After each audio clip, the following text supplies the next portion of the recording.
Hi friends, welcome to my channel. তো আমার কথা অনুযায়ী আমি তোমাদের জন্য নিয়ে চলে এসেছি পটলের একটা দুর্দান্ত রেসিপি, দই পটলের রেসিপি। এই রেসিপিটার সাথে সাথে আমি তোমাদেরকে এই রেসিপির কিছু টিপসও দেবো যাতে তোমাদের রান্নাটা সম্পূর্ণভাবে ভালোভাবে হয়। তো চলো দেখে নিই রেসিপিটা। তো আমি এখানে কিছু পটল নিয়ে নিয়েছি। পটলগুলো ঠিক এইভাবে ফুলের মতো করে কেটে নিয়েছি। তোমরা চাইলে পটলগুলো গোটাও রাখতে পারো। আর কিছু আলু নিয়ে নিয়েছি।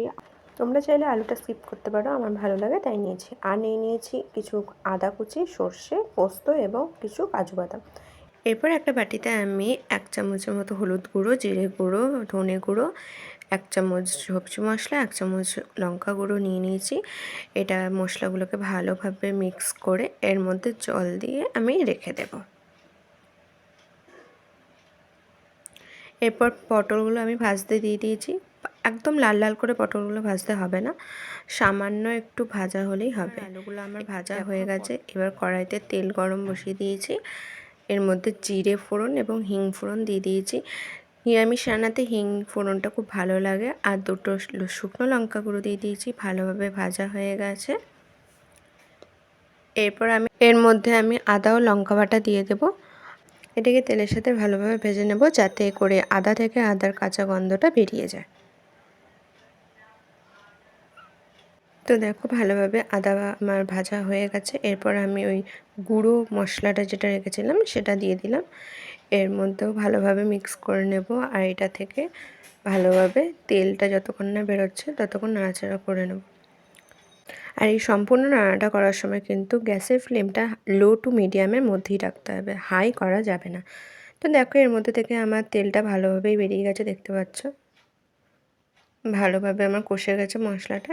এর মধ্যে এবার আমি একটু নুন দিয়ে দেবো, 1 চামচের মতো, পরিমাণ মতো নুন দিয়ে দেবে তোমরা। এরপর ভালোভাবে আবার নাড়াচাড়া করে এর মধ্যে আমি সর্ষে, পোস্ত আর কাজু বাদামের যে পেস্টটা করে রেখেছিলাম সেটা দিয়ে দেবো।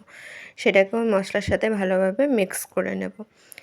এই মুহূর্তে আমি কিন্তু কোনো রকম জল ইউজ করিনি। ভালোভাবে এটাকে মিক্স করে নিতে হবে।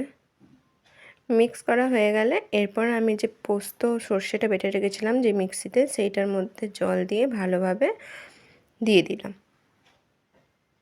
এরপর এটাকে ভালোভাবে নাড়াচাড়া যতক্ষণে এটার মধ্যে থেকে তেল বেরিয়ে আসছে।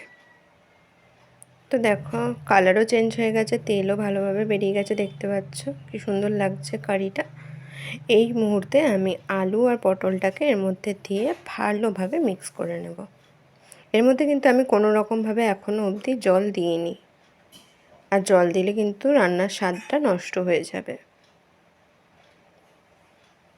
এখন আমি 1 কাপ দই আগে থেকেই ফেটিয়ে রেখেছিলাম, সেটাকে এর মধ্যে দিয়ে দিলাম। দইয়ের সাথেও আমি ভালোভাবে পটল আলু মশলাটা মিক্স করে নেব। এই সময় কিন্তু ফ্লেমটা একদমই লো রাখতে হবে। এরপর আমি ঢাকা দিয়ে দিয়েছিলাম কিছুক্ষণের জন্য। তো ঢাকা দিয়ে দেওয়ার পরে দেখো কি সুন্দর রান্নাটা হয়ে গেছে। দইয়ের থেকেও তেল বেরিয়ে গেছে। তোমরা চাইলে এরকমই সার্ভ করতে পারো। তো আমি একটু গ্রেভিটা বাড়াবো বলে এর মধ্যে একটু গরম জল দিয়ে দিয়েছি, কারণ আমি রান্নাতে গরম জলই সবসময় ইউজ করি। তো দেখো কি সুন্দর হয়ে গেছে। গরম জল দিলে বেশিক্ষণ ফোটাতে লাগবে না। তো আমার রান্নাটা প্রায় কমপ্লিট।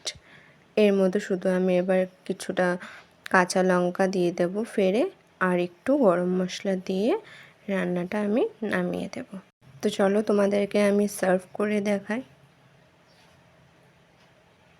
একটা প্লেট নিয়ে নিয়েছি, এর মধ্যে আমি দই পটলটা সার্ভ করছি।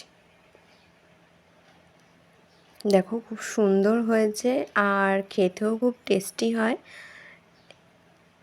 দেখো গ্রেভিটা ঠিক এরকম হলে কিন্তু খুবই ভালো লাগে, গরম ভাতে কিংবা পোলাওতে খুব সুন্দর লাগবে খেতে। তো তোমাদের আমার এই রান্নার রেসিপিটা কীরকম লেগেছে বলবে। আর এরকম আরও ভালো ভালো রান্নার রেসিপি দেখতে হলে আমার চ্যানেলটিকে লাইক, শেয়ার আর কমেন্টস করে সাবস্ক্রাইব করে দিও, যাতে আমার ভিডিও তোমাদের কাছে ফার্স্ট পৌঁছে যায়। তো দেখা হচ্ছে নেক্সট নিউ রেসিপিতে। Thank you.